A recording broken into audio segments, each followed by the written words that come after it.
Out, I lied. I'm not playing Uncharted.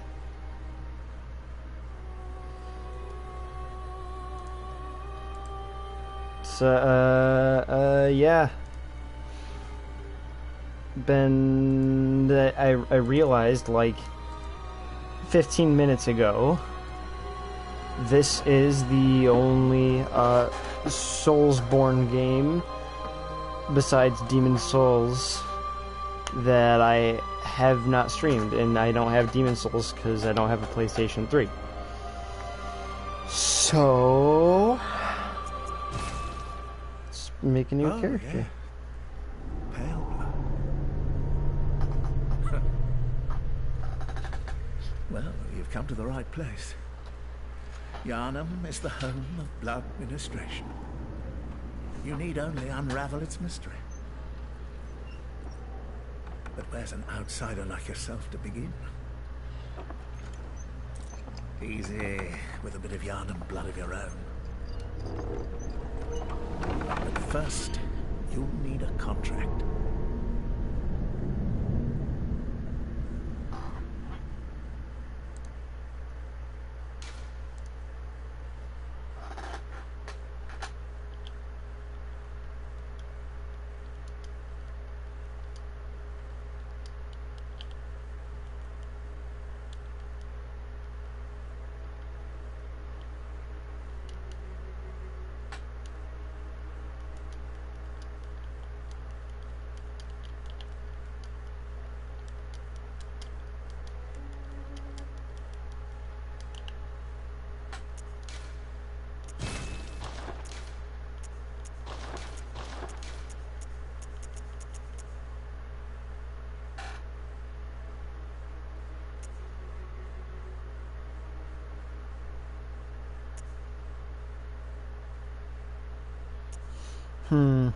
I'm gonna be doing...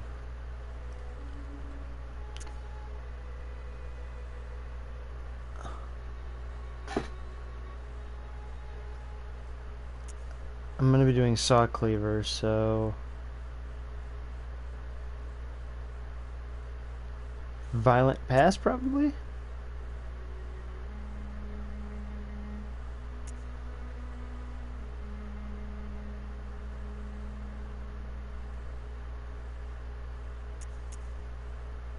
Yeah, we're gonna do Violent Past.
Yes, that will do.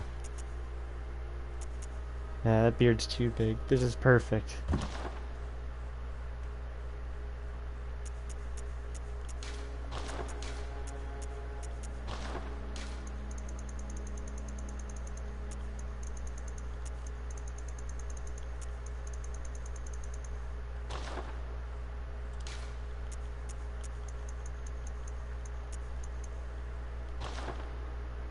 Excellent.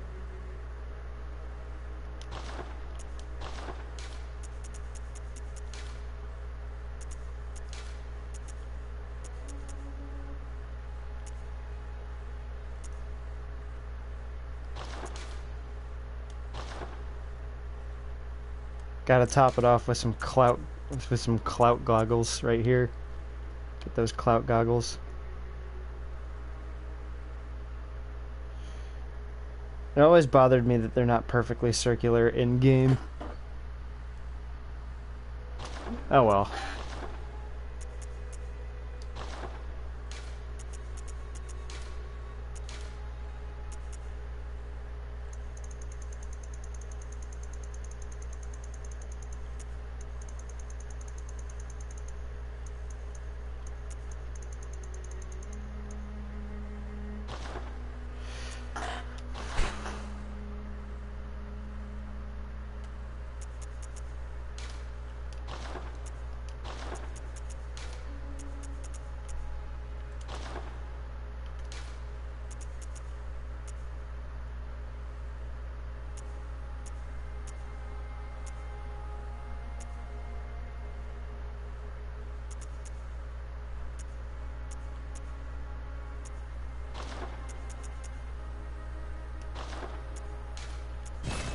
There we go.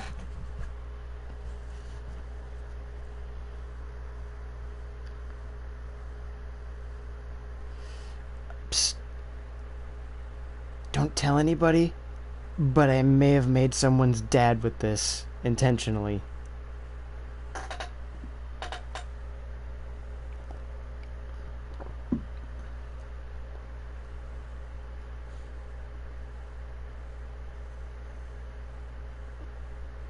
Good. All signed and sealed. Now, let's begin the transfusion. Oh, don't you worry. Whatever happens, you may think it all a mere bad dream.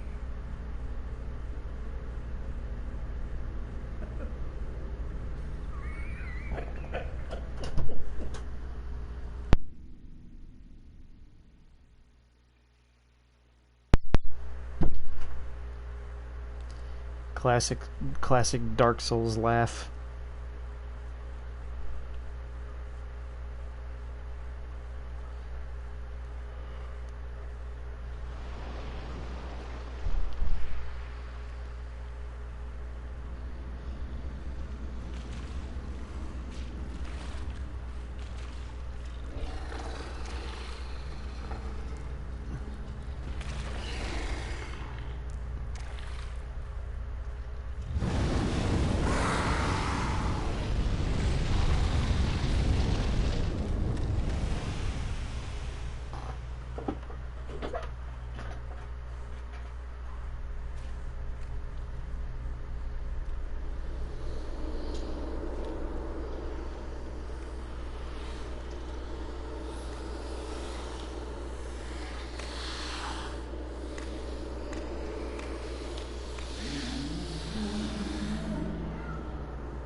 You found yourself a hunter.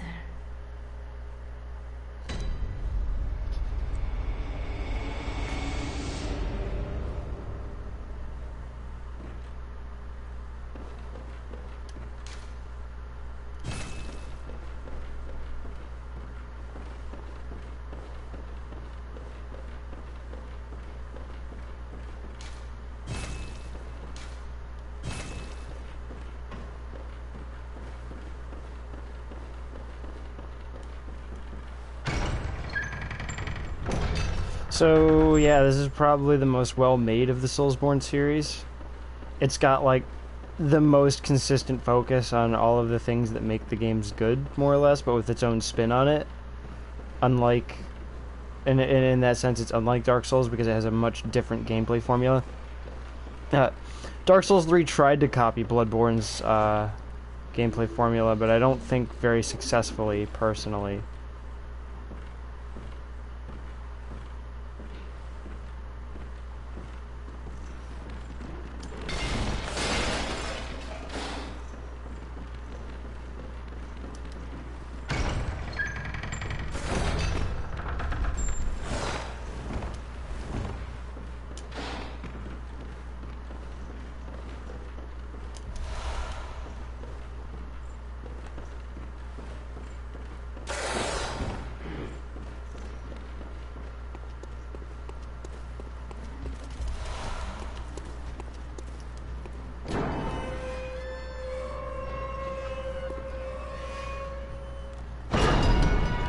I know I can kill that thing for early blood vials, but I don't really want to do that right now.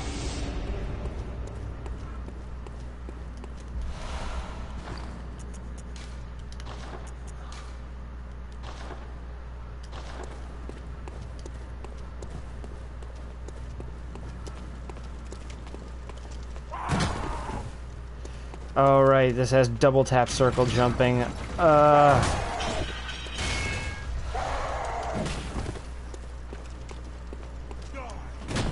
I very frequently go from sprinting into rolling, so this is gonna piss me off, because I forget there's no option to change it over to, left stick jumping.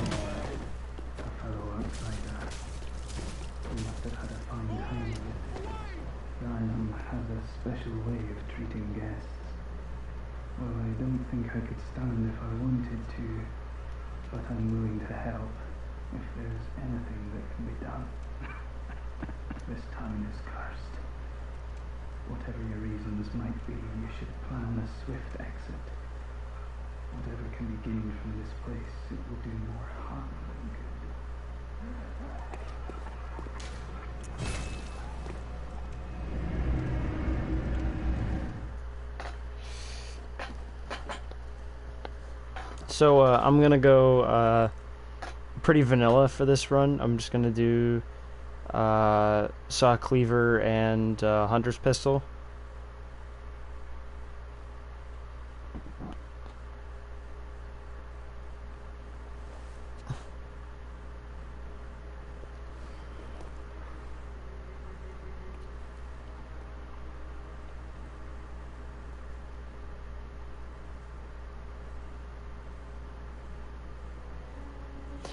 Also, please bear with me. I'm not exactly an expert in this game yet, so...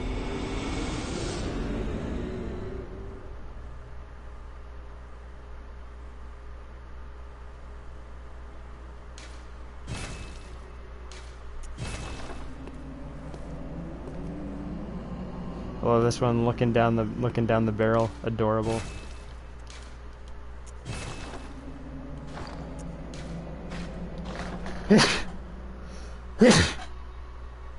Apologies. You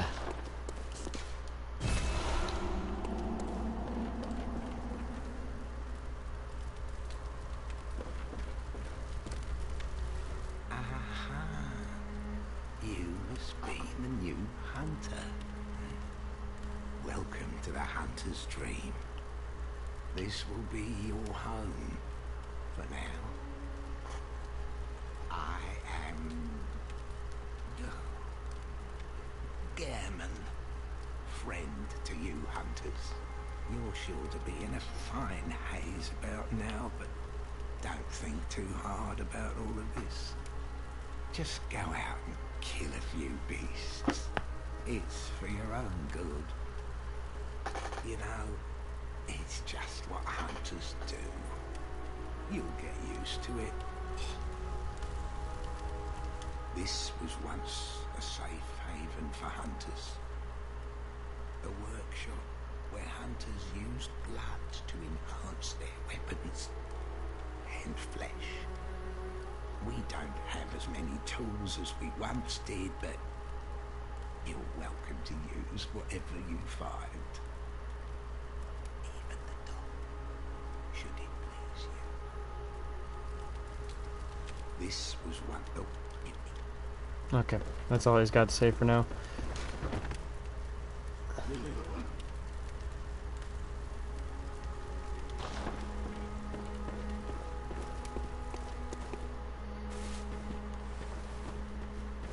Okay, so yeah, I love this game. It's been a little bit.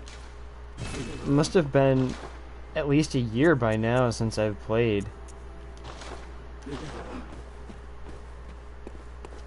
So I'm gonna be pretty rusty and not very good, but I will do my best. I'm not total shit.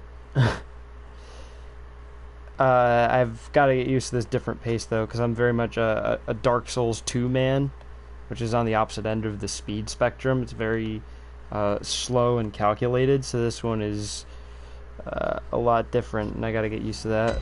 This one also has a lot more grinding in it though.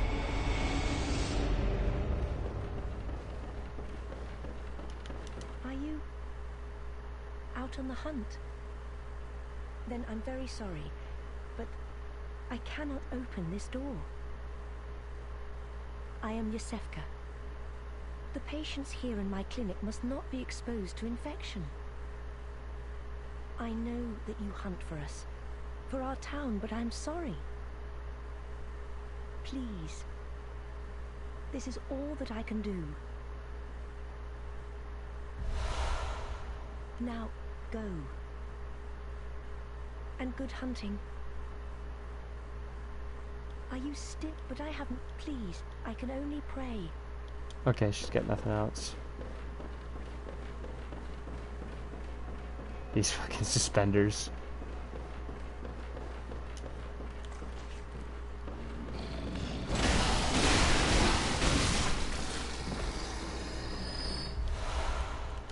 Nice.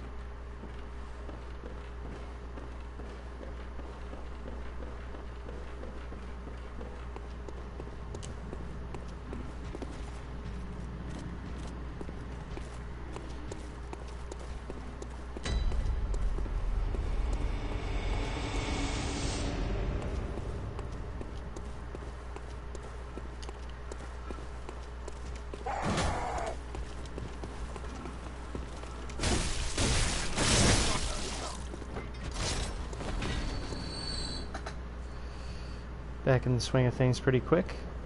Let me just check the,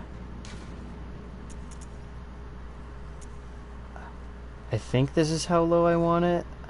I really can't tell. Give me just a moment. I'm gonna listen to the sound of my own voice in my stream.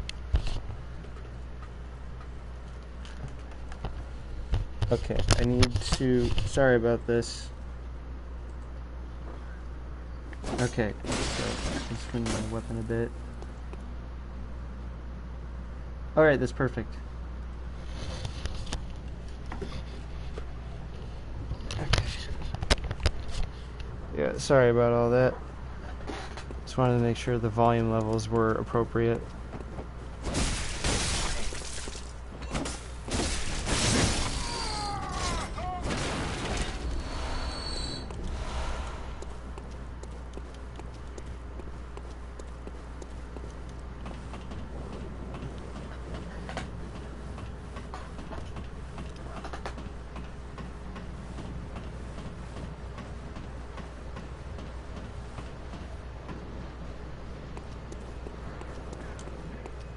Pale blood, you say?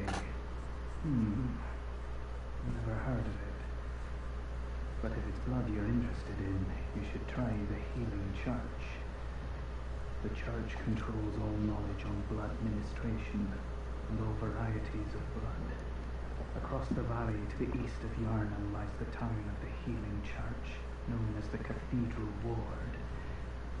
And deep within Cathedral Ward is the old Grand Cathedral, the birthplace of the Healing Church's special blood, or so they say.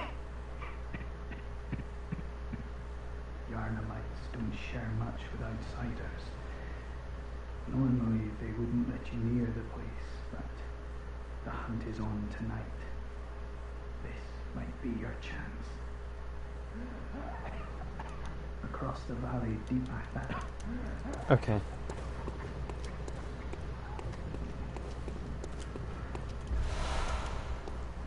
Pebble.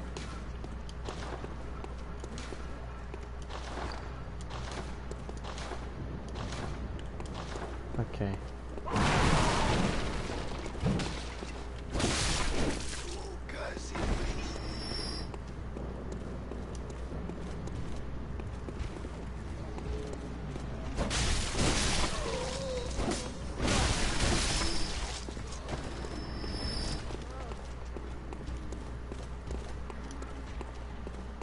Okay, I think if I hop down that way, that might be dangerous for me. Probably better if I go this way. Oh god, 30 frames a second.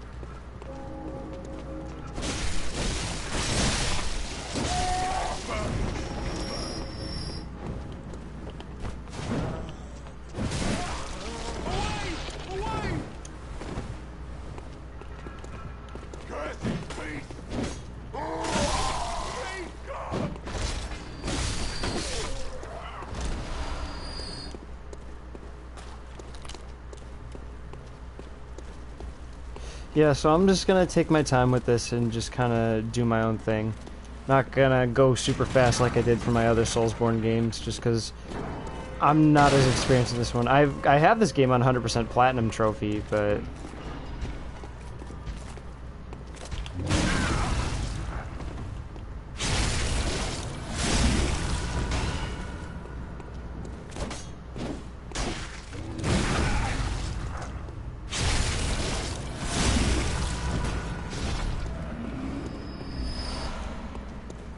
Yeah, like I said, I suck at this game.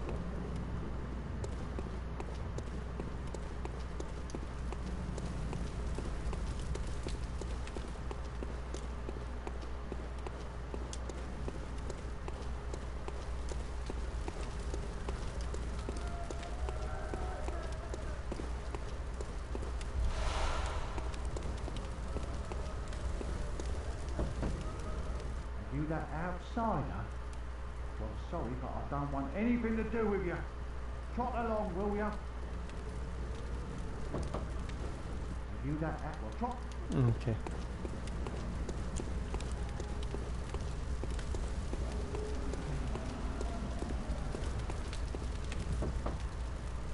Lads, you'll come on. He'd open the door on a night of a hunt. Away with you. Now. Huh.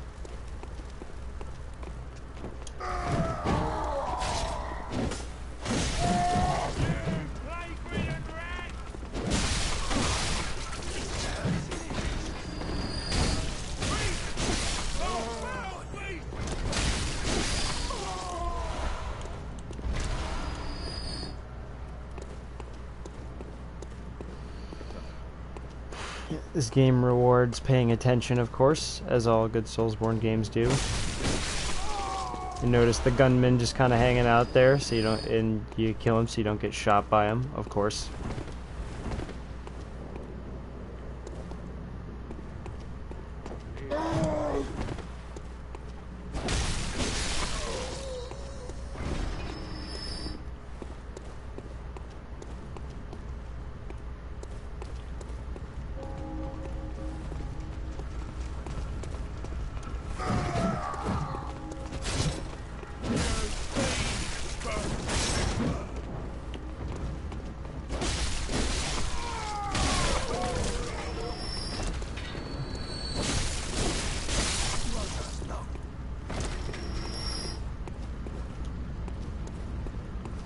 Yeah, I love this weapon. I pretty much unashamedly love just about every weapon in this game.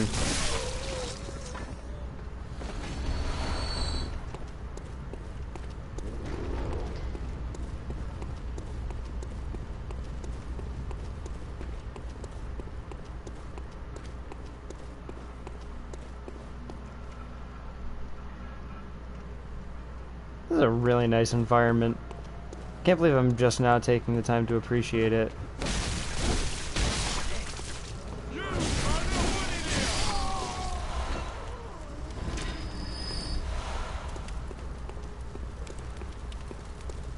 This is the guy that says lousy off-comer.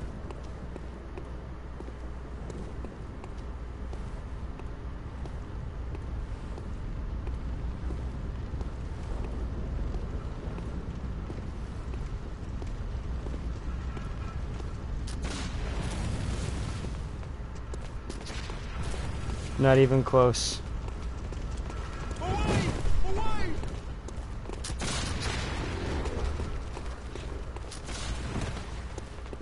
It's all yours!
Alright, getting back in the swing of things.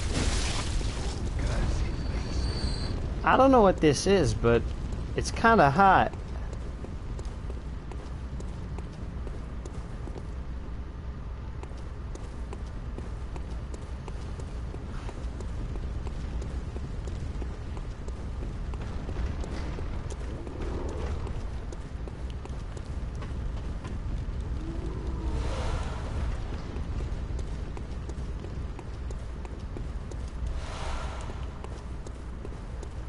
Cold blood dew, more like cold blood poo. I don't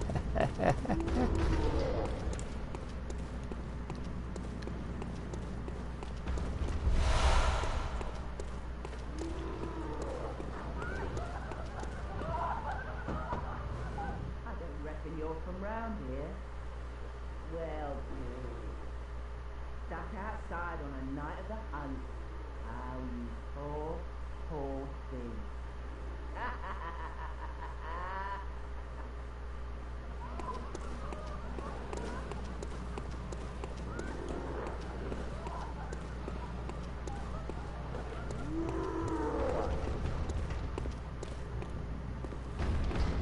What a horrible city to live in.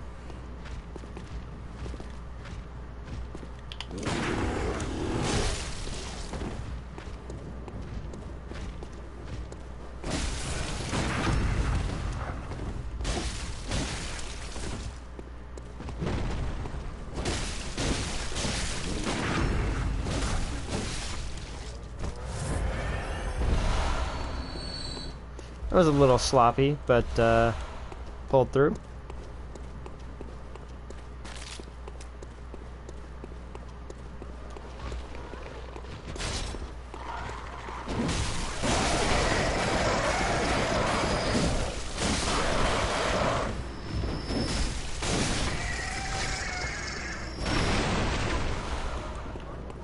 Oil.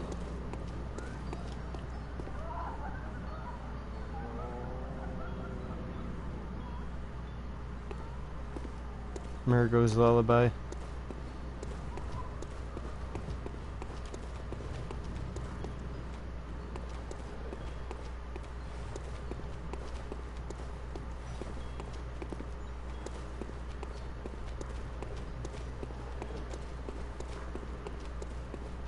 I know the game in detail well enough. I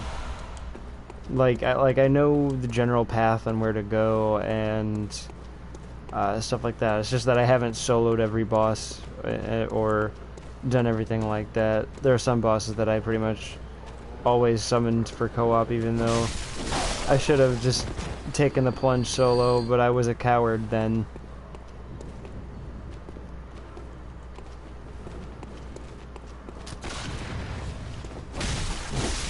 I love how much this game challenges your problem-solving skills, though.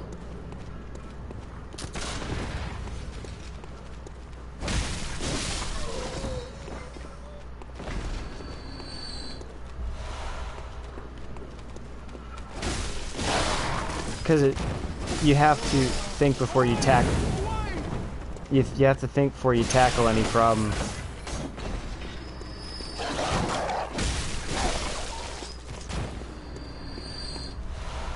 You can't just rush in there and kill everything. You have to selectively think about how you're going to handle your problems.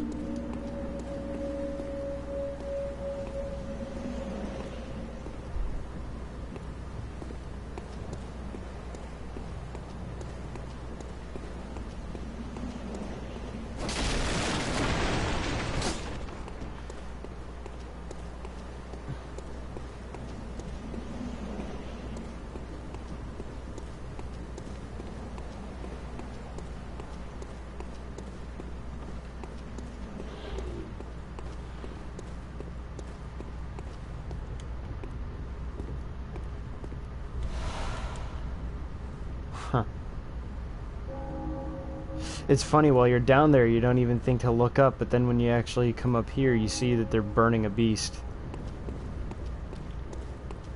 Morbid.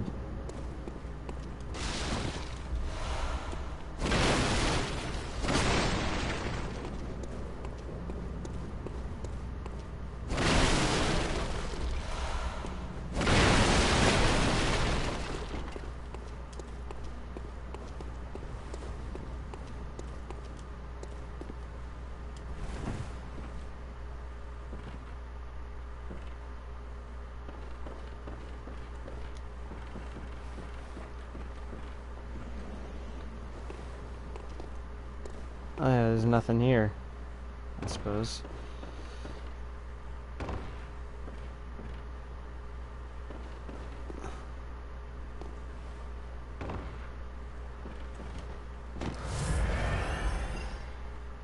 Could have just taken the ladder down, but whatever. Always helps to check for secrets.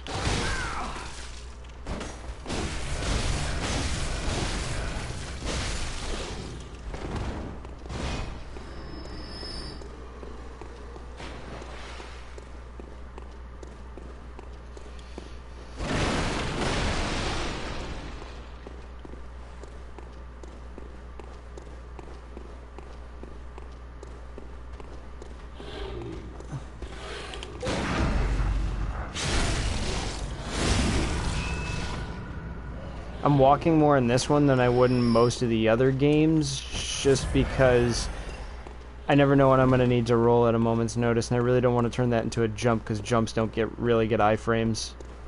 And I would really hate for that to happen.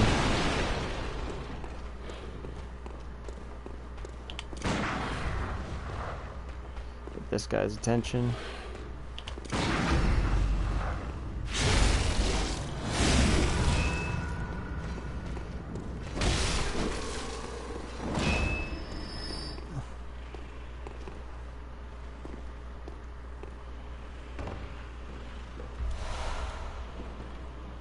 Thick, cold blood.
I don't even care that nobody's here. I'm just enjoying playing this game again.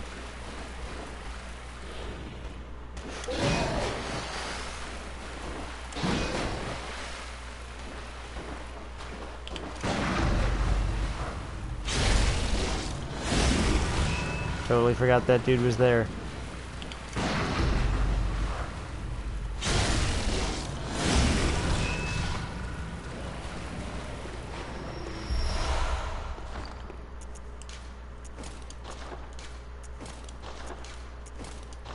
Finally, some proper fucking equipment.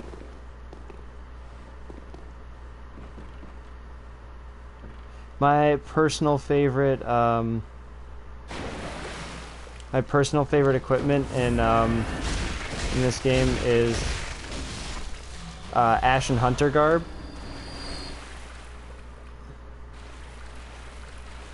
because that delicious frenzy resist, and also I just think it looks really cool.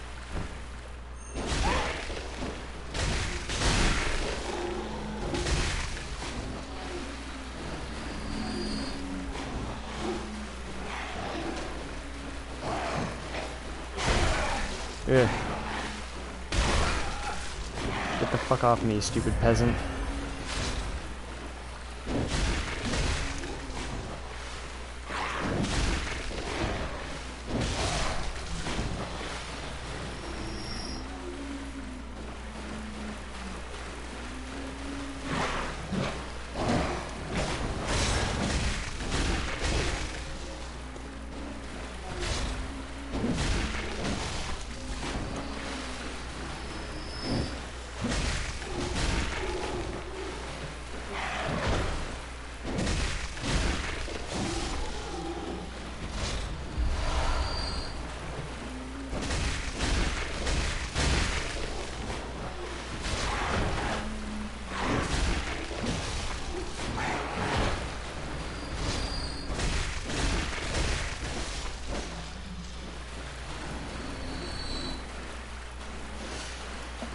Oh my god.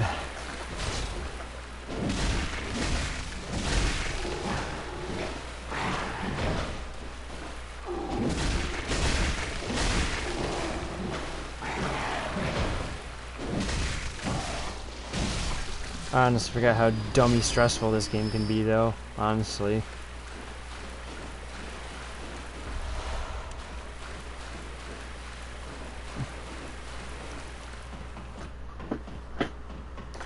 Blood ministration, more like blood ministration with a B emoji. Ha ha ha ha.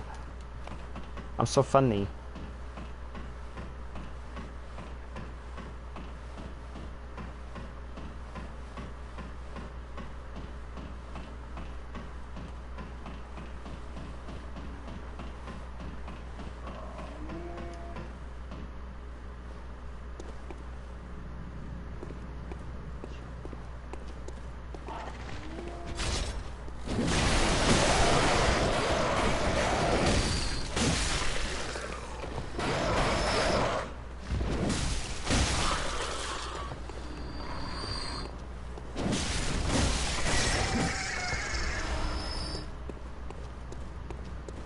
Madman's knowledge.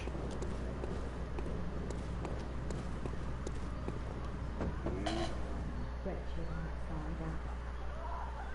Try and fool me to open this door. Heavens, the depths of depravity.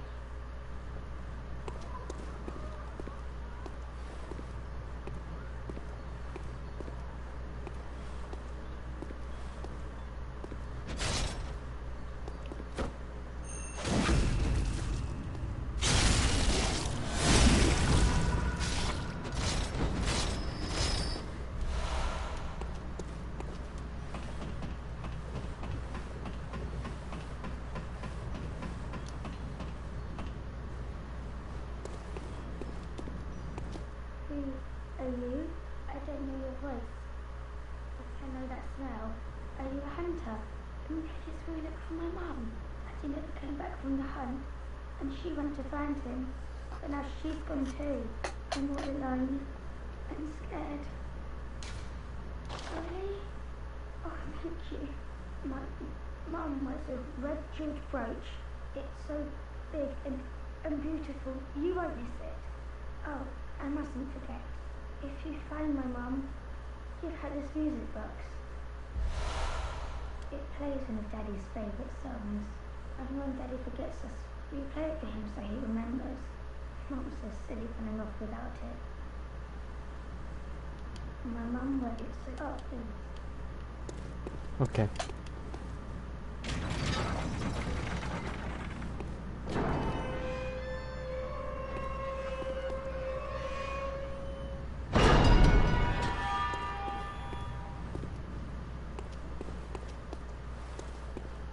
Alright, we come back around to here. If I remember correctly, if I just push circle, I do nothing. Okay, so I have to hold down. Got it. I was just making sure it wasn't, this isn't one of those games where pushing circle makes me just jump right off.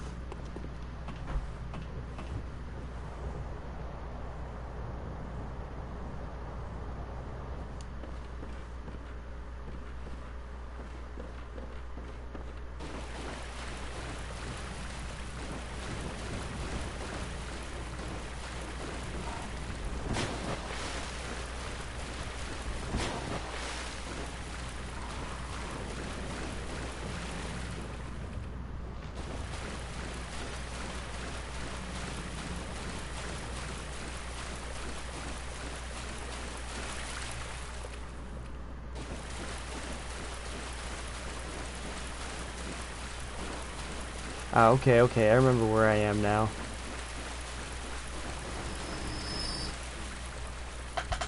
Okay.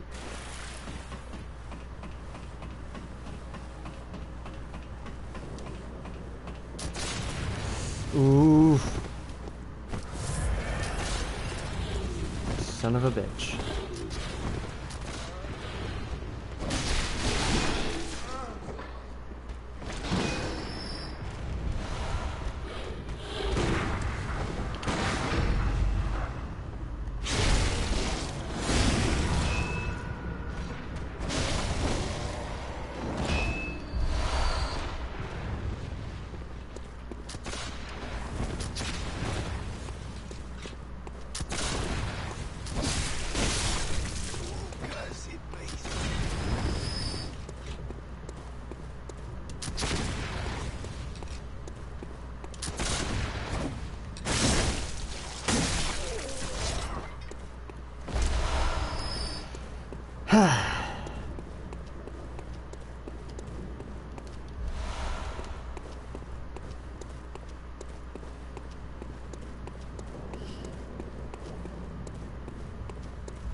Fucking peck me, will you? I'll show you, you little shit.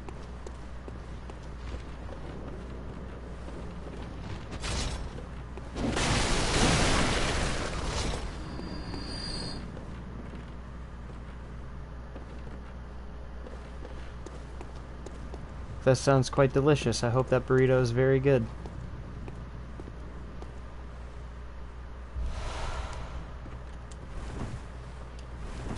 So you've never had a PS4, so you have not played Bloodborne, have you? Never played it, really? Well, this should be an interesting experience for you then. Yeah, I figured I didn't want to jump right into another Uncharted game, so I decided to do this since it's the only one I haven't streamed so far.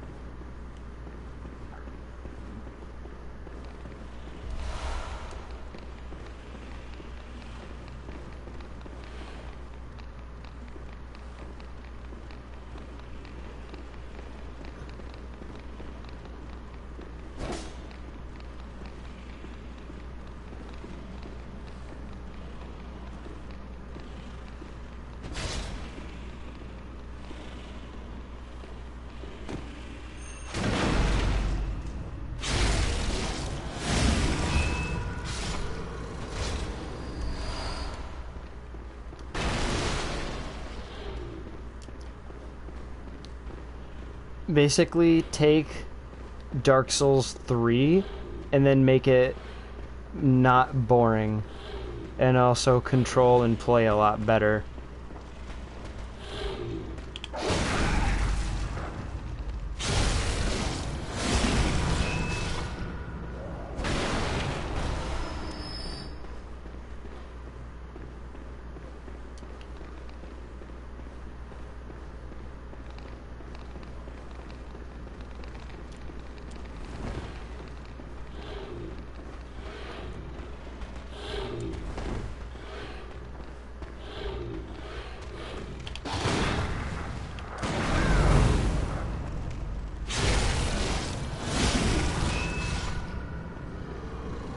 Yeah, that's what I'm saying is the gameplay. Take the gameplay of Dark Souls 3, where it's trying to be...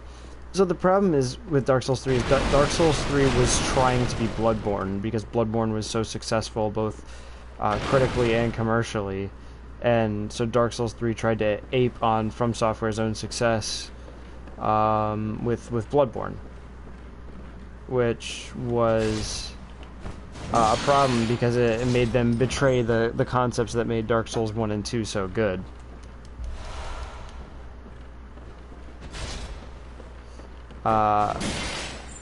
Bloodborne's a fantastic game, and it's just a shame that From Software was, in their cowardice, decided to try to mimic their success with this game, but try to adapt it to Dark Souls, because while most people enjoyed Dark Souls 3, I think their attempt failed pretty badly, because Dark Souls 3, from a gameplay perspective, ended up being pretty boring.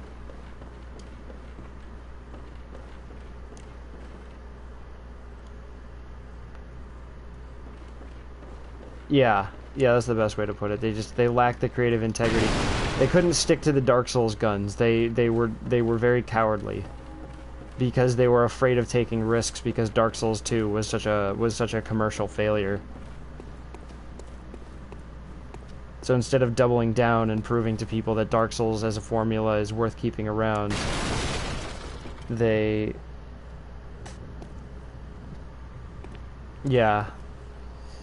instead of doubling down and saying no, Dark Souls is good, you guys were just mean to Dark Souls 2. They instead went, you know what, maybe you guys were right. Maybe Dark Souls 2 is bad. Here's more Bloodborne instead. And it's kind of Oh, a hunter, are you? And an outsider?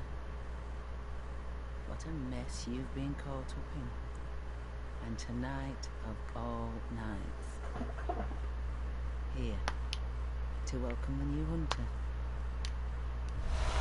Junta. Prepare yourself for the worst. There are no humans left. They're all flesh-hungry beasts now. very cool NPC right here. Probably my favorite. Her and Alfred probably are my favorites in this game. Still lingering about. What's wrong? A hunter unnerved by a few beasts. No matter. Without fear in our hearts, we're a little different from the beasts themselves. What are you still doing here? Enough trembling in your boots. A hunter must hunt. What are... Okay. She is very old, badass grandma.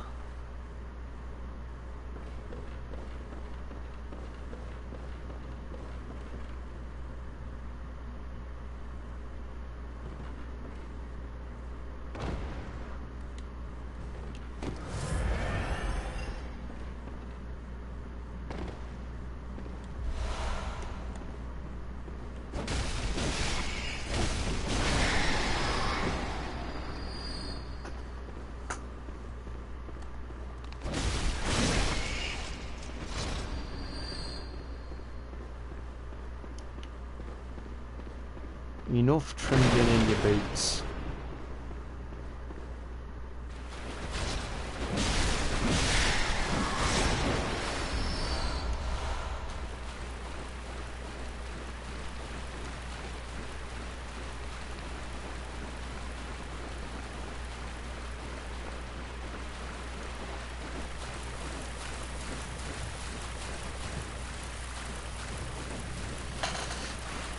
Gotta go check the other side real quick.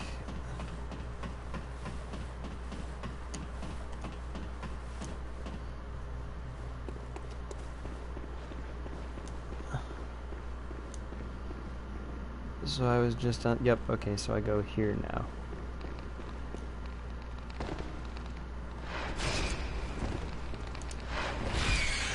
Oof.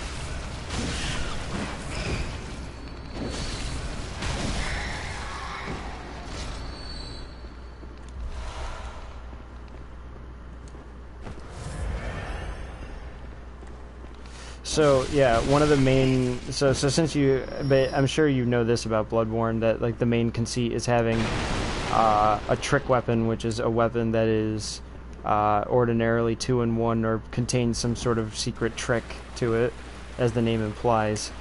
And some of them switch from one hand to two hand. This one switches from short and quick to long and slow.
Yeah, the combat just flows really well, because the trick transformation attacks just flow seamlessly into combat.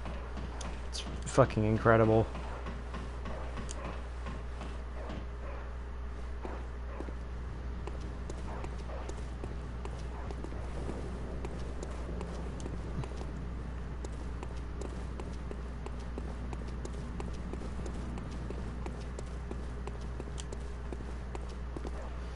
Oh yeah, for sure.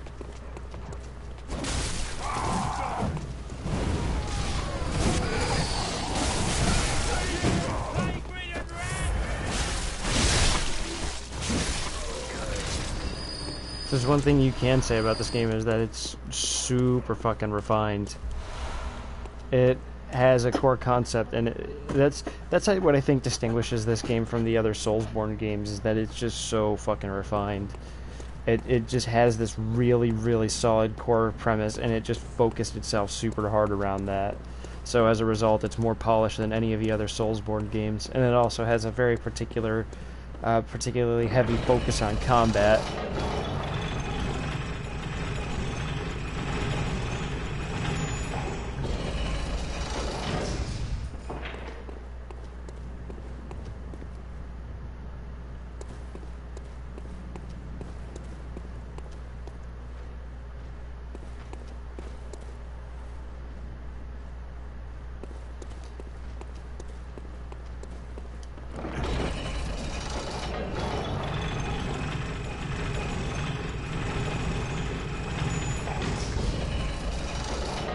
If I remember correctly, I can actually get a shortcut back to the central Yarnum lamp by killing this fucking pig.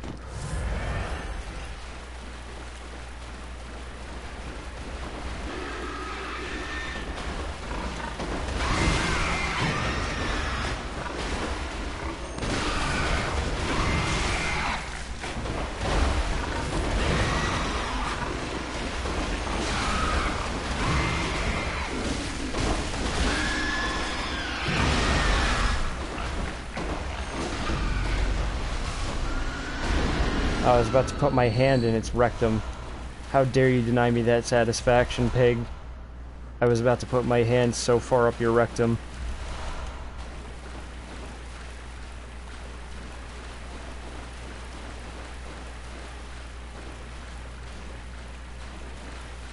That's the real dream right there. That's the real thing Bloodborne delivers on. It lets you rectally violate pigs.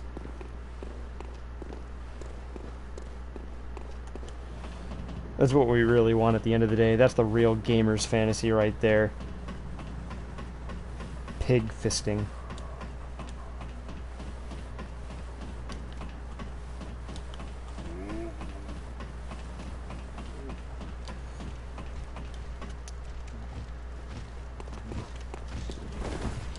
Oh no, it just takes me here.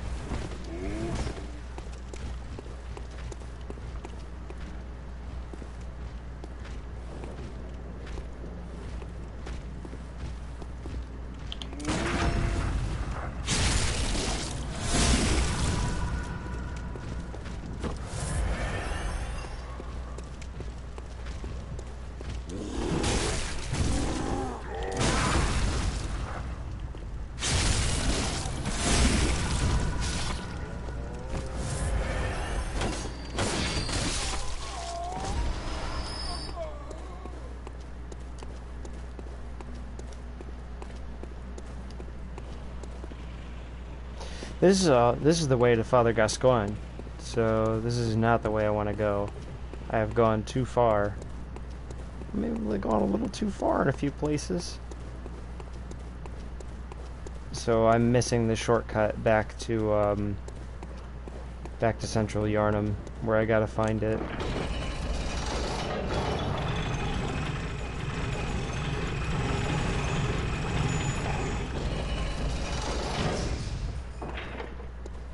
Yeah, pig fisting is a very important part of the game. Super fucking important. If you're not pig fist, think of, like, if you think about a video game, you always have to ask yourself, is there pig fisting in there? If not, why not?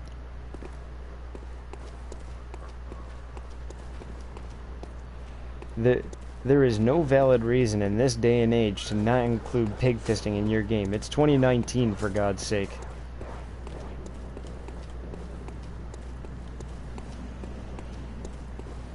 It is current year.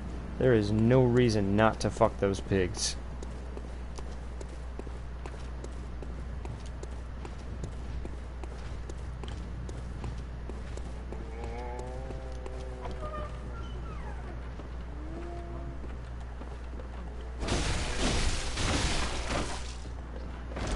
remember correctly, this old fucker does some stupid shit, so I'm gonna stop him before he does it.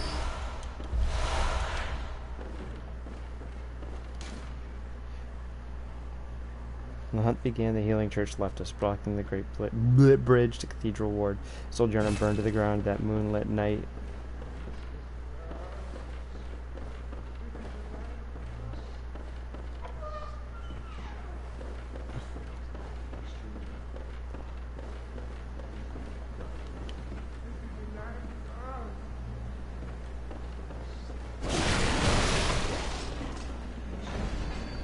I love the voice acting and stuff like that in this game. I just the sound in this game is so impeccable and so memorable.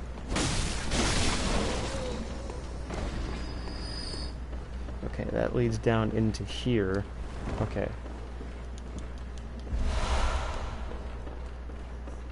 Just the voices especially, it just lends itself so much to the atmosphere.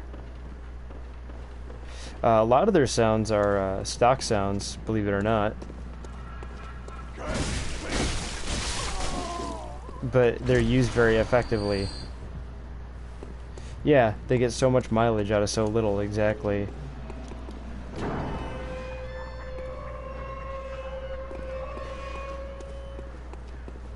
Okay, so that's the way back to the central Yarnum lamppost. Let's just deal with this guy real quick. Get his attention.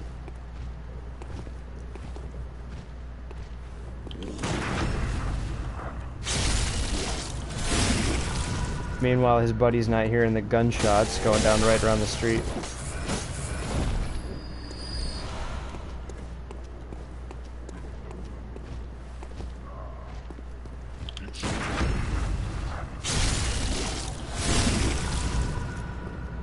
Don't you know there's violent crime in this side of town? Ouch.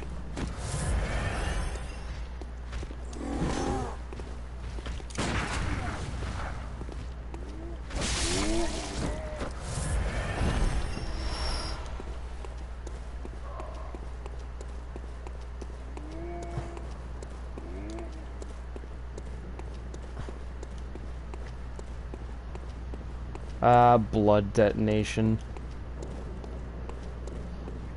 It's an epidemic, you know.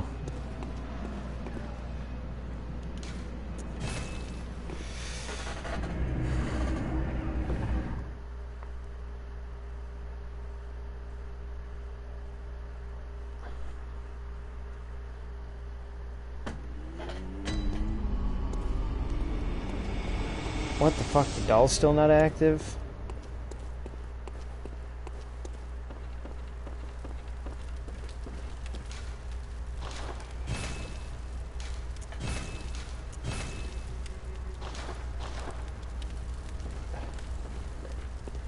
Whatever, I've fortified my gear, TM.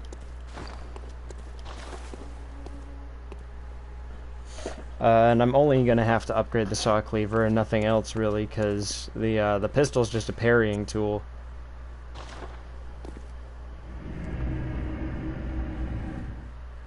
I really would like to level up though.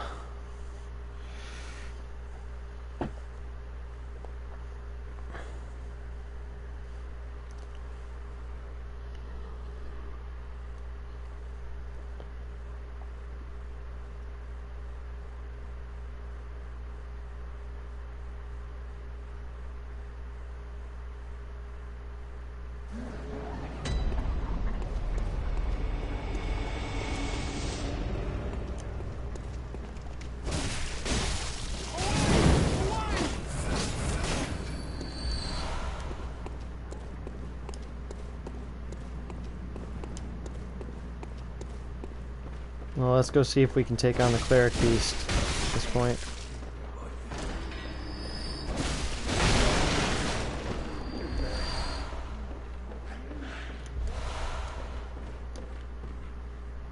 Seems doubtful, but worth trying. Oh, that little hop he did out from behind the barrels.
Alright, let's just try this with Molotovs and...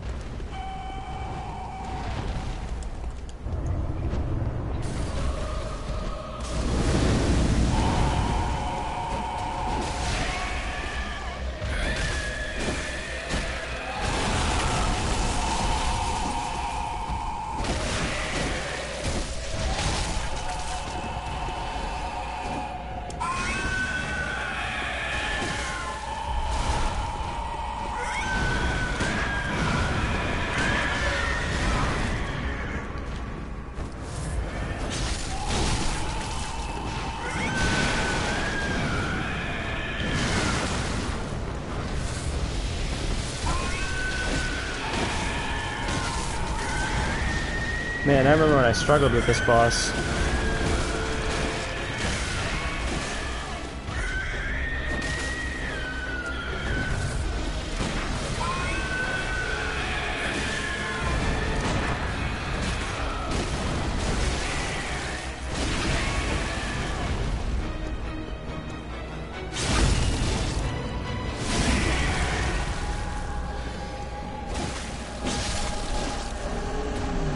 Jesus, I was way over prepared for that fight, I'd say.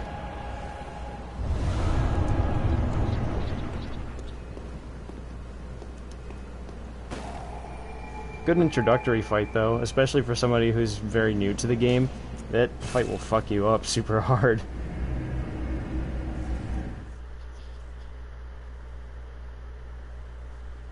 Oh, like you don't understand the lore?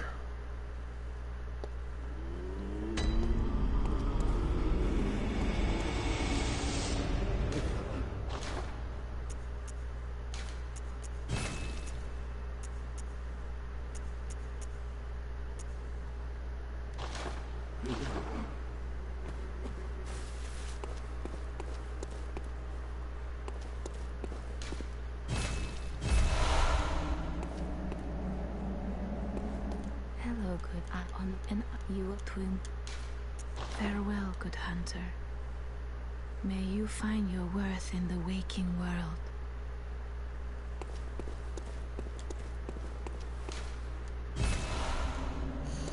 So, like, what's your problem? What's your hang up? What are you having trouble understanding?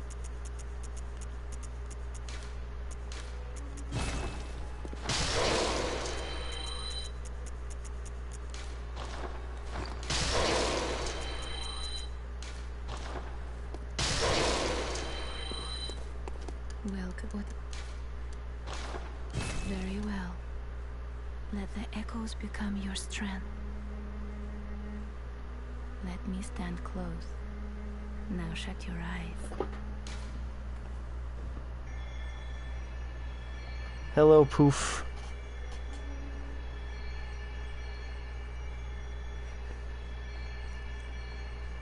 Okay, so the hunter's dream was conceived of by the moon presence, which is the eldritch Lovecraftian demon that is inhabiting Gurman's mind, and it's using Gurman's mind as a host for the hunter's dream. And it's a big Lovecraftian thing. So you are tethered when on the night of a hunt, someone is randomly chosen, usually somebody from Blood Administration, to become a hunter by the moon presence. And so that person will go and become powerful using blood echoes, and they will be tethered to the hunter's dream. So if they die out in the waking world, they'll come back to life. If you weren't tethered to the hunter's dream, you'd die and you'd stay dead for real. But since you're part of the hunter's dream, you can stay alive and awake as long as you like. And the thing is, when the nightmare ends, Gurman can put the hunter to rest and let them return to the waking world. He'll free them from the hunter's dream. Or, if they resist Gurman and fight him, the moon presence will use that as an opportunity. If you fight and defeat Gurman, the moon presence uses that as an opportunity to find a stronger host, a host that's stronger than Gurman. But it's all Lovecraftian bullshit. That's what the hunter's dream is. It's basically a demon has... No. You only turn into a slug if you eat umbilical cords. That's the thing, is if you eat the umbilical cords, you can resist the moon presence and defeat it and slay it, and thus take its place as a new great one, as a new eldritch being. But if you don't eat the umbilical cords, if you're unable to resist it, it then embraces you, and you take Gurman's place as the host of the nightmare.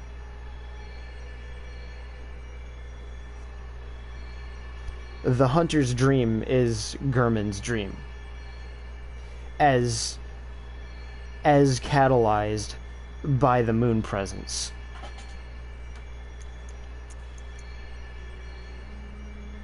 The city's a real place. Yharnam is a real city. Farewell, good hunter.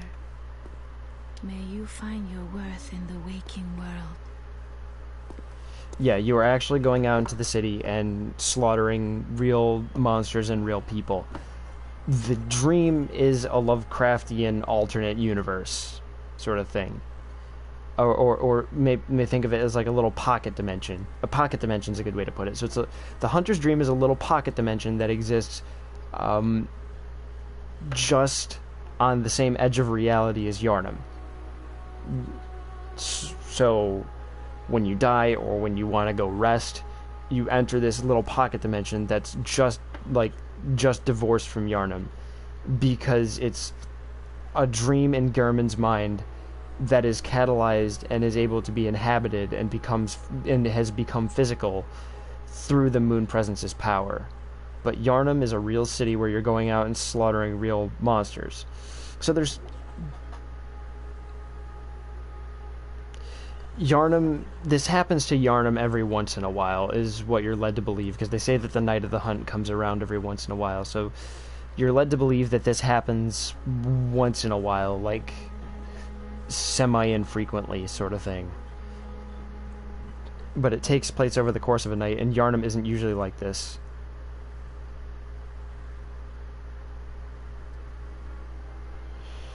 I think that's just one of those things you gotta suspend your disbelief for. You've just got to assume that the other hunters in the city just kind of disposed of them. But yeah, so the thing about Bloodborne is the city's inhabited, and you're to assume that during the day or most of the time, it functions as a normal city. Like, just it gets by just fine. And so there's two tangential, or not even tangential, there's two parallel plot threads that run throughout the game. You have the Lovecraft side of it, and then you have the Resident Evil side of it. So basically, the church's blood ministration, the church's healing blood, people use the blood for healing purposes. It's a healing substance, basically a miracle drug. But the problem is, and what the church doesn't tell the public, is that the blood is hideously infected. And so the more blood ministration you get, the closer you come to turning into a beast, which is why hunters tend to be prone to becoming... Hunters and priests tend to become the most prone to becoming the most ugly and vicious beasts of all, because hunters are constantly covered in healing church blood because it's their job to cover themselves in blood, and priests because they're working with the blood all the time. And then the Lovecraftian shit is kind of going on parallel to that, where you have these concepts of the dreams and of these pocket dimensions and shit like that, and that's all the Lovecraftian angle, because as you know, Lovecraft loved to use dreams in his shit, in all of his novels, because dreams were like the catalyst through which he could, his main characters could contact these elder gods. And they run and these two plot threads run parallel to each other, and they only really connect when you go through the Tumerian tombs, because the Tumerian tombs basically combine those two elements of, so there's some Lovecraft shit, and the Lovecraft shit kind of caused the blood shit, because the blood that the Healing Church found and used originally came from the Tumerian tombs. So Lovecraft shit made the Tumerian tombs, and then the Tumerian tombs caused the Resident Evil shit. And that's the very short version of it.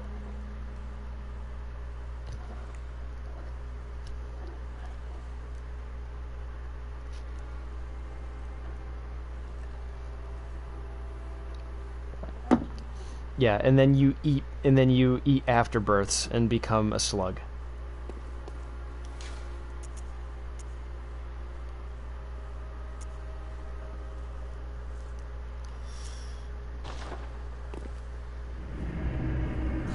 Well, I appreciate it. I think my explanation was kind of fucking batshit, but it's the best I can think of right now.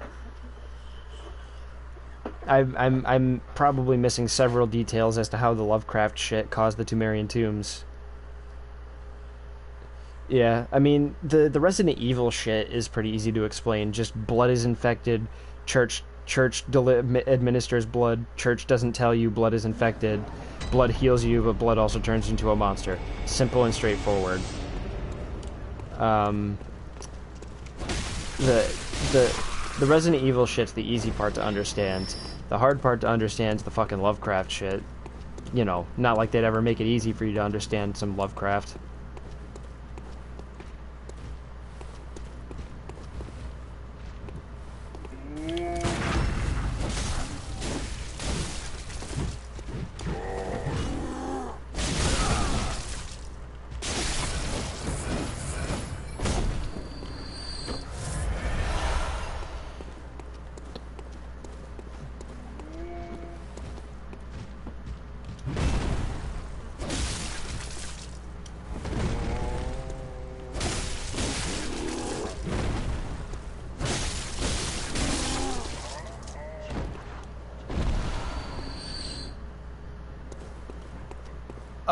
Well, that's more of the plot of the game rather than the setting. Because, yeah, the hunter, of course, is the plot. The hunter is the plot of the Night of the Hunt, of this particular hunt. And there have been many hunts like this in the past, and you're to assume that there will be hunts like this in the future. And so the thing is, after Rom, because Rom is the vacuous spider, he vacuous means to obfuscate, to make things unclear. Dr.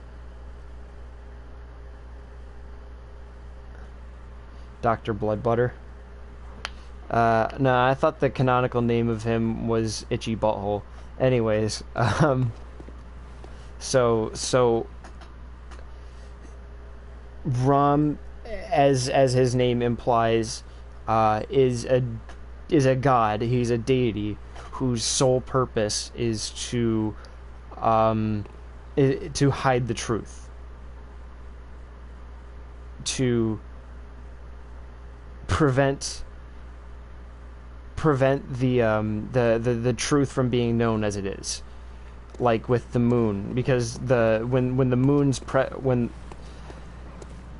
when the pale blood sky becomes clear, when the moon shows itself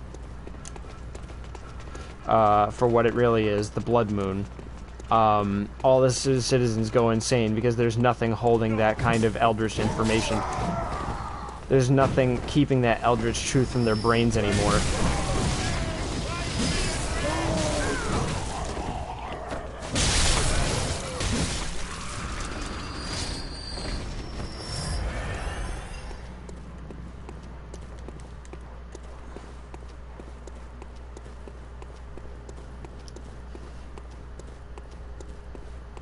Well, no. The city's full of crazy pitchfork men because they're lynch mobs.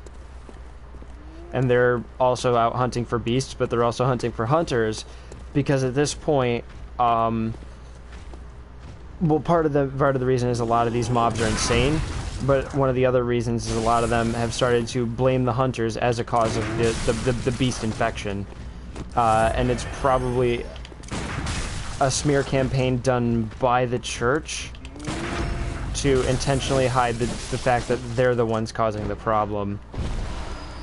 Because it's known at this point in the story that most of the hunter factions have broken up, have disbanded, partially because they were driven out in pogroms, or because they,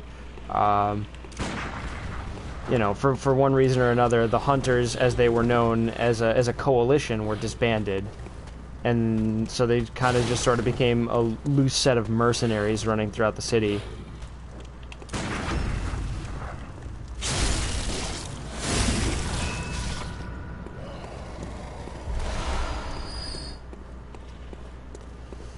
And so that's kind of why the city's full of crazy pitchfork men, is because they're hunting for both beasts and hunters. The city, it's basically this whole thing of the city being like, we can solve this problem ourselves.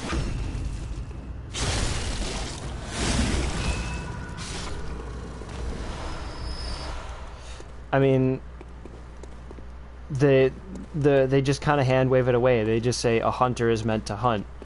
It's one of those things of, we do this because that's what we've always done, sort of thing.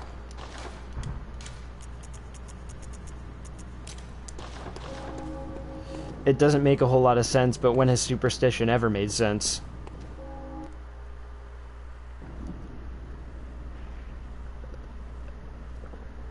This fight might fuck me up a little bit.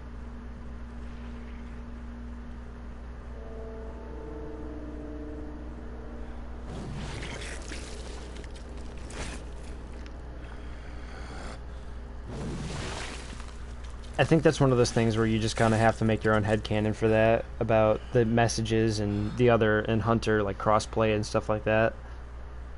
Beasts all over the shop. You'll be one of them sooner or later.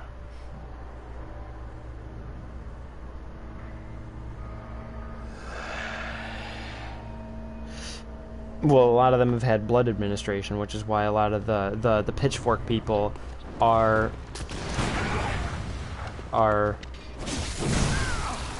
becoming beast-like themselves.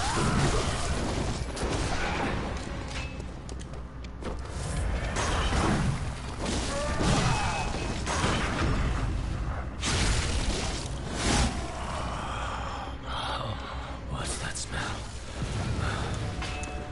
The sweet blood. Oh, it sings to me. It's enough to make a man sick.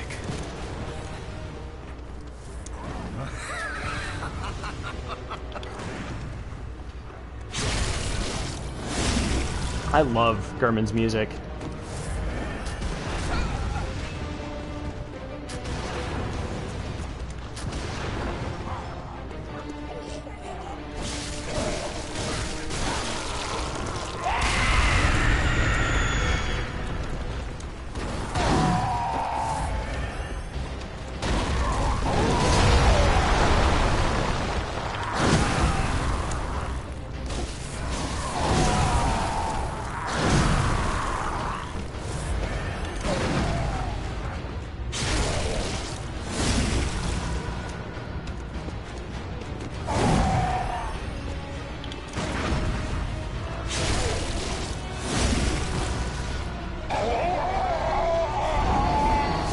I am a lot better at this game than I remembered. I remembered fucking sucking at this game my first couple of times through.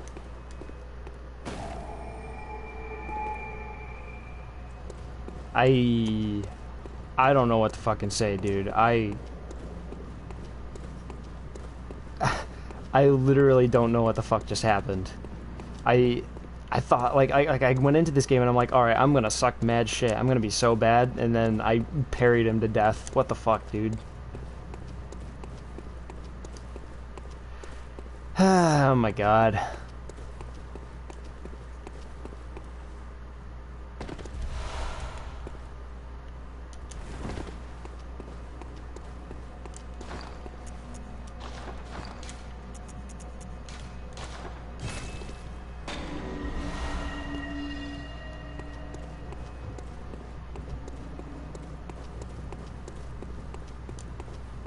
And look at all this insight I've got, too. I'm very insightful. Smart man. General rule of thumb for Bloodborne, though, you want as little insight as possible. Because the more insight you have, generally speaking, the more susceptible you are to frenzy attacks and... oh yeah, the fucking mad ones or whatever out in the forest. If you have 0 insight, you'll literally never see them, which is hilarious. In the fight against the Witches of Hemwick, if you have 0 insight, they can't summon their mad one enemies. See, the general rule of thumb, kids, is just be less smart. The Bergenworth spider hides all manner of rituals and keeps our lost master from us. A terrible shame. It makes my head shudder uncontrollably. That's a reference to Rom, of course.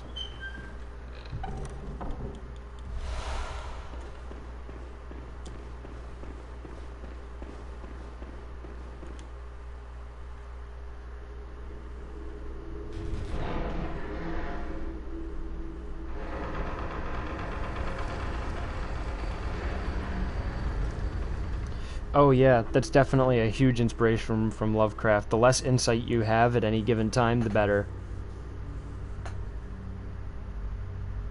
If you don't know, it can't hurt you. Rom is not a creation of the church, because the church and the scholars fundamentally disagree. Rom belongs to the scholars. I don't know if he's made by the scholars. I don't think so. I think it's just that the scholars and he kind of he and the scholars adopted each other. I think he is just an eldritch phenomenon, and that the scholars and Rom just kind of adopted each other.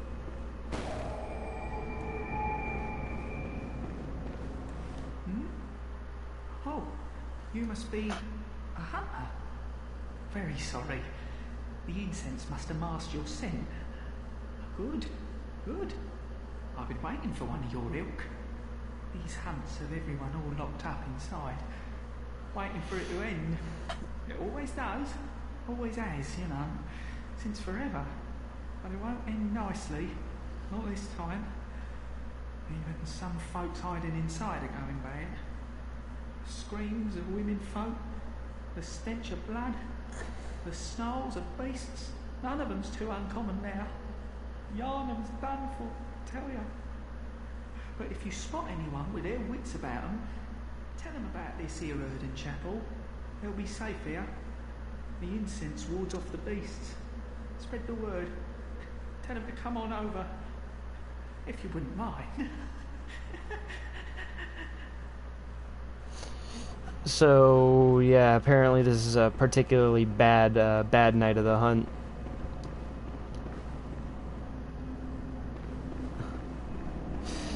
Oh, so this is kind of interesting, though. This guy, he's not bad.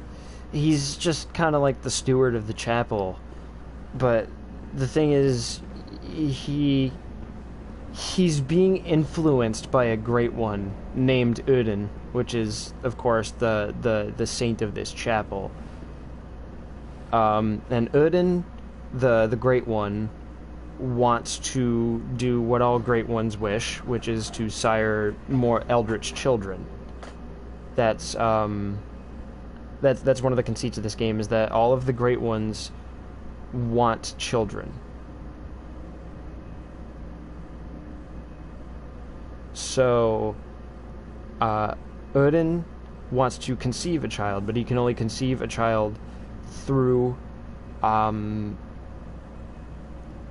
then here's where the Lovecraft and the Resident Evil shit kind of mix, is he can only conceive a child through blood that is properly tainted.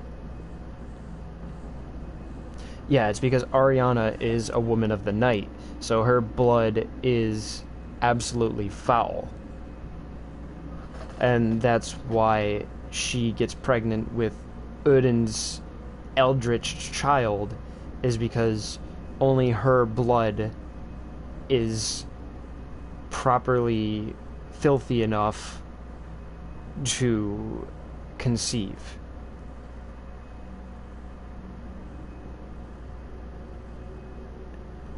And that's one of those things where the infection of the blood infection is something of a catalyst through which the Great Ones commune with the physical world. But people turn into beasts. That's a theory. It's strongly supported that she's connected to the Vile Bloods, but it's not really too important to consider that, because she wears a Vile Blood dress, but that's all just speculation. But so the whole thing is, you have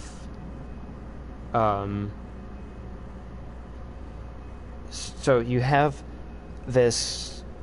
I'm trying to think. I lost my train of thought. So this is the connection is, the Great Ones try to commune through blood, and Annalise can't get pregnant because she's not under the influence of a Great One, or a Great One is not trying to find her. The whole thing is, so let me spell this out. So this guy, the steward of Erden Chapel, is under the influence of under the subliminal influence of Erden. Erden's not directly mind controlling him. Erden's just giving him subliminal messages to encourage people to come to the chapel for safety's sake, of course. But it's because Erden wants to conceive, so he is having him round people up to this chapel, because here in this chapel is where Erden's presence is. Erden's presence is in the chapel. That's why I wouldn't exactly say thrall, though, because thrall implies direct mind control. He's just being subliminally influenced because Erden's presence is in the chapel. And he is the steward of the chapel. And that's why Ariana gets pregnant, is because she can only get pregnant when she comes to this chapel, because that's where Erden is. That's why Erden needs people to come to the chapel, is because he can only directly influence people in the chapel. He can only commune with Ariana's blood when she's in the chapel. He can't do it if she's out in the city.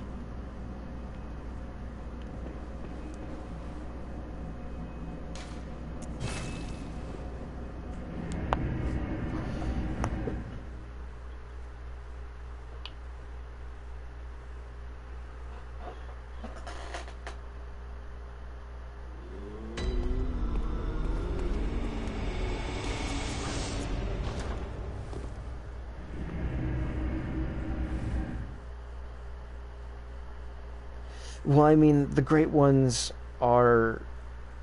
The thing is, it's really hard to translate Lovecraftia into a visual representation, because the whole point of most Lovecraftian deities is that you physically cannot comprehend what it is to look at them. It is impossible to look at them and physically understand what you're seeing. You needn't concern yourself with me. I'm afraid I'm of little help now. But before I did this, I made no use of it, but perhaps you. What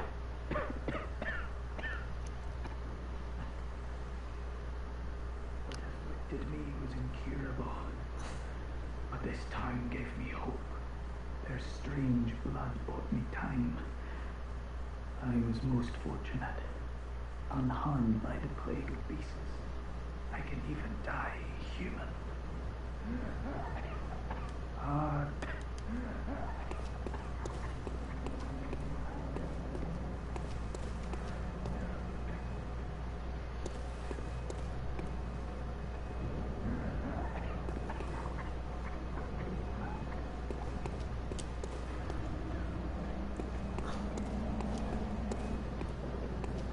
Yeah, it's a very good very good game. But so I think that's why I'm really glad they only show a few great ones though, because it would just be too difficult to physically represent the great ones as they would appear, because that's not how Lovecraftia works. And I'm amazed that they even, like, for the few great ones we do see, they just are so incredibly ghastly and horrible, and even the ones we do see are just great for that reason, because they are just absolutely devilish.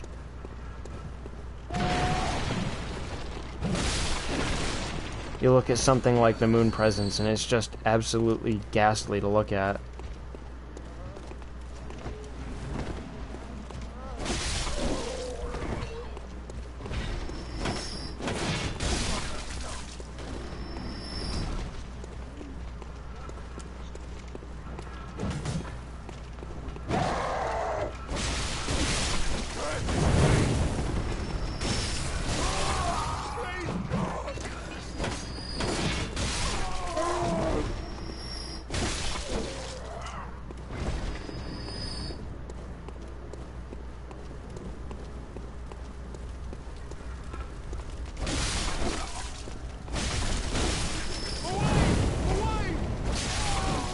No, Ebrietis is a great one.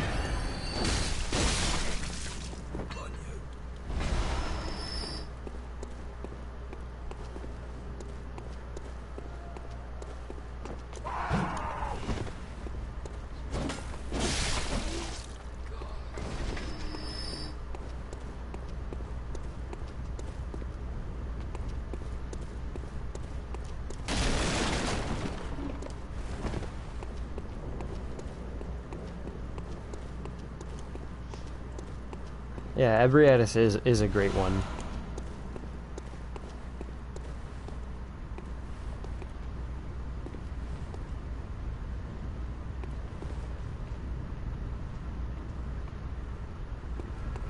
I love that. Just that. It's such a grisly image. That crucified werewolf.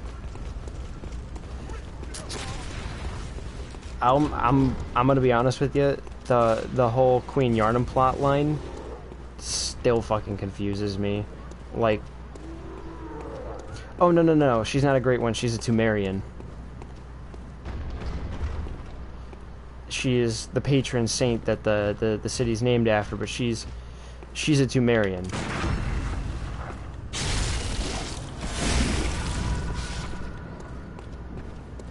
Well, the Chalice dungeons are kind of... You gotta kind of take the Chalice dungeons with a grain of salt, because... The Queen Yarnum we fight in the Chalice dungeons is like a past version of her while she was still pregnant. Because the Queen Yarnum we find in the game is benevolent, and... Yeah, the Queen Yarnum we find in the game is benevolent, and she does not bear you any ill will. And she just wants you to rescue Murgo from the nightmare. Hello, Mr. Hunter. Oh, okay. Maybe my pregnant needs to come and find that. What do you think?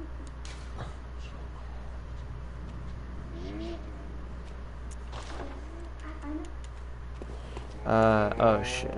I gotta...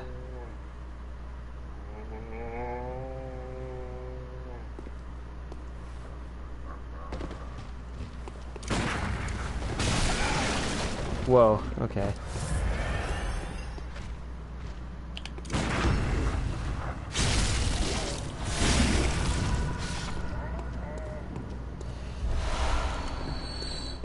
No, she's not a host for a great one. She's a different race. The Tumerians are a completely different race that come from the Tumerian tombs, which is where the Tumerian is like the bridge between the Lovecraft stuff and the Resident Evil stuff.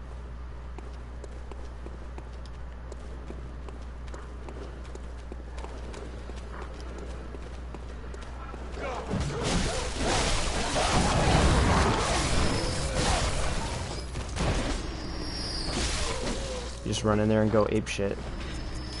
There's my stats. I barely started. I started with Violent Past.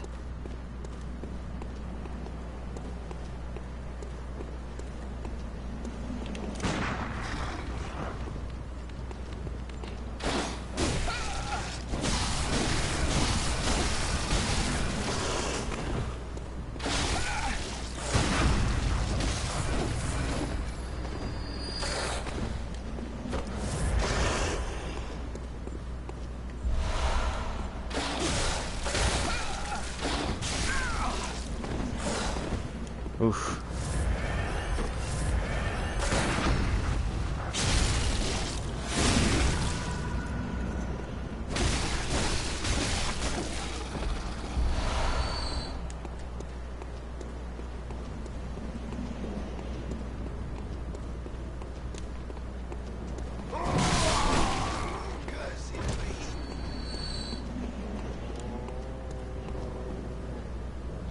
Oof. That's pretty grisly.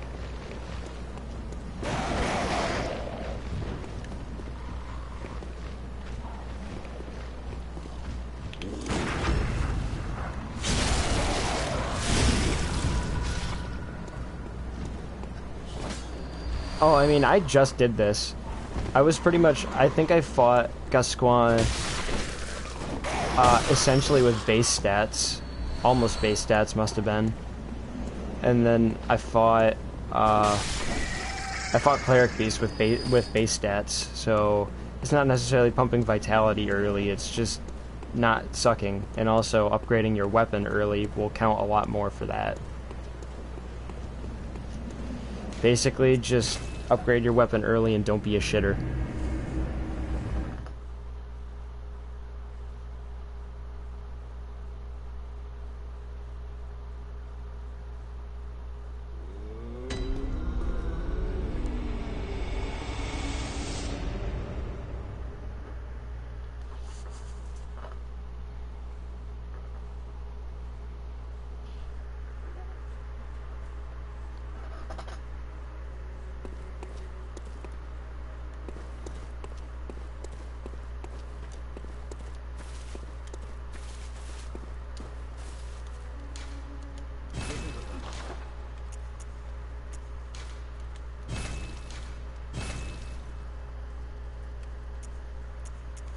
Yeah, upgrading your weapon goes a lot further than upgrading your strength. Your strength does help, but upgrading your weapon goes a lot further in that regard.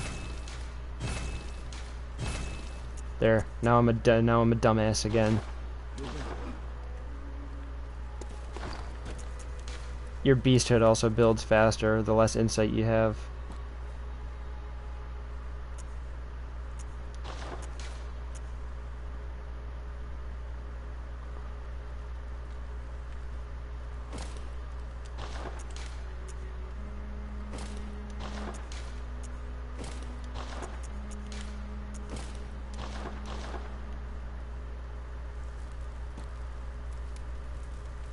Gascoigne's got some real nice duds though. I really dig this set. Fashion in this game's fucking impeccable.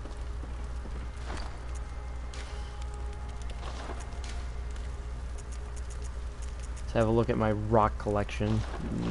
Ain't got shit. Well, good. Very net.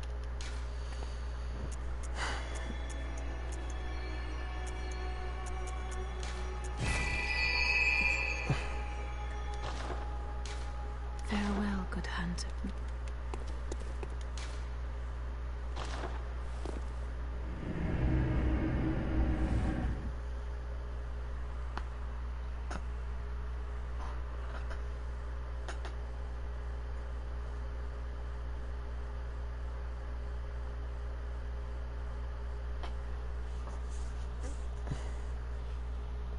A lot of people are disappointed with Dark Souls 3 for a lot of different reasons. Get in line.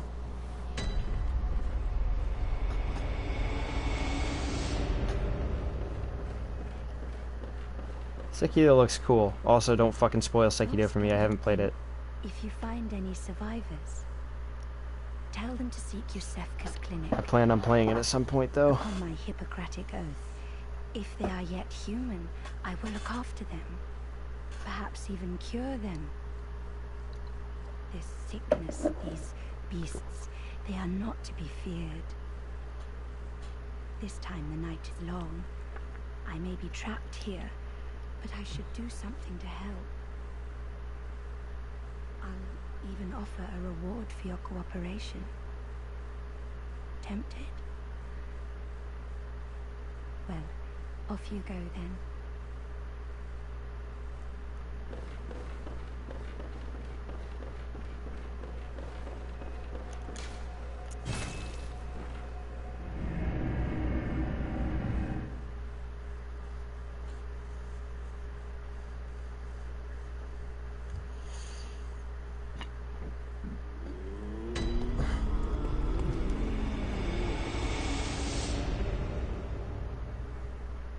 Doll's back sitting on a shelf. Great Bridge. One thing I wish this game would have done would been to tie the mechanic of leveling with insight. It's a central conceit trap in the source material that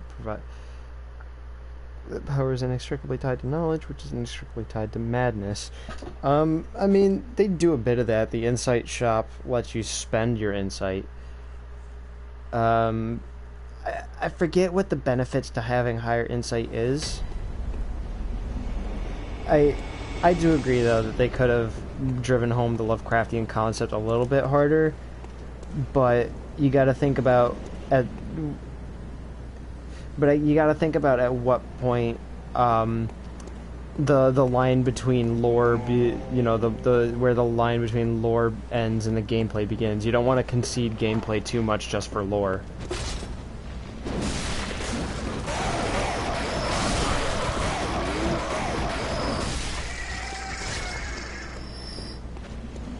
And I'm not saying they could. I'm not saying they couldn't have done it. I'm trying to imply that your idea is baseless. I'm just saying that I feel like maybe they would have had to have made some gameplay concessions to have made that happen.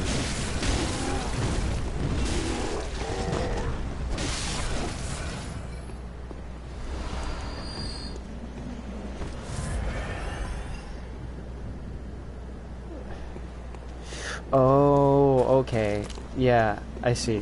Like, maybe you get, like, power bonuses from insight, but also the city becomes really twisted and warped and harder to understand, and the monsters become more grotesque as you look at them.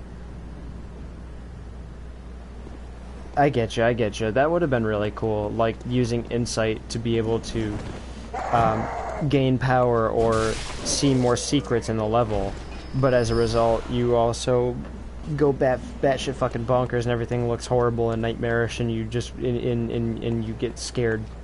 I get you. It's a cool idea.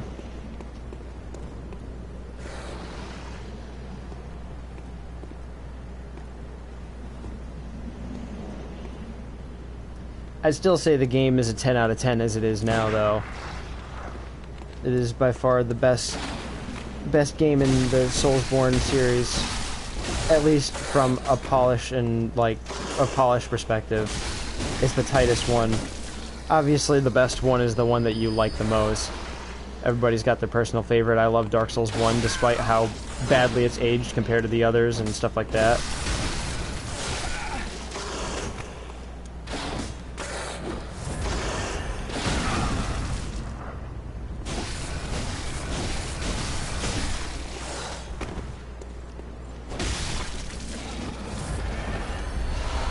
But I'd say if I'm going to just acknowledge that there is a best Soulsborne game, this is the best Soulsborne game.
Yosef's clinic. Okay.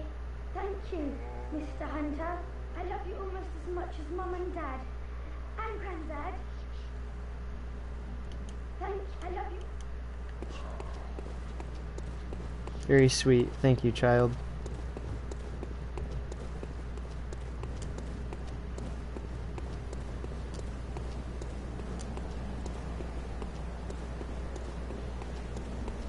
No, I'm not sure at what point Henrik goes to Cathedral Ward. I think I need to find Crow Hunter Eileen again one more time. But I think I'll save all that for another time. I think I'll wrap it up now. It's been a solid 2 hours. Done all the beginning of the game stuff. This is going to be a much slower playthrough than the other stuff I've streamed. I've mentioned this before, but yeah, I'm going to take my time with this one. Just enjoy everything.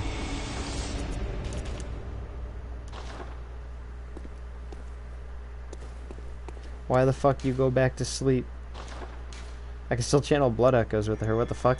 Okay.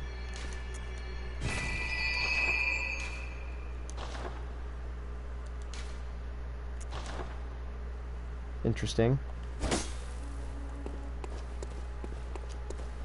game's fucking weird sometimes. The moon is close. It will be a long hunt tonight. If the beasts loom large and threaten to crush your spirits, seek a holy chalice, as every hunter before you has. A holy chalice will reveal the tomb of the gods, where hunters partake in communion. AKA fight through fucking like 20 levels of bullshit just to fucking get an achievement.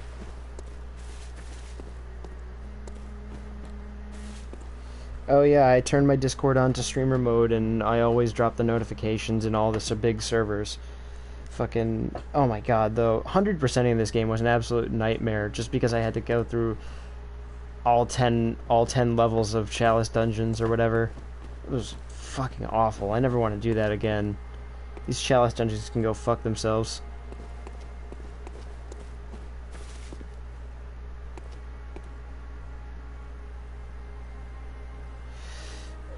Anyways, that's all for tonight. But yeah, so Bloodborne is what I'm currently streaming, and then after that, after I finish this game, which will probably be a while since I'm taking my time and there's a lot of content in this game, I'll do Uncharted 2.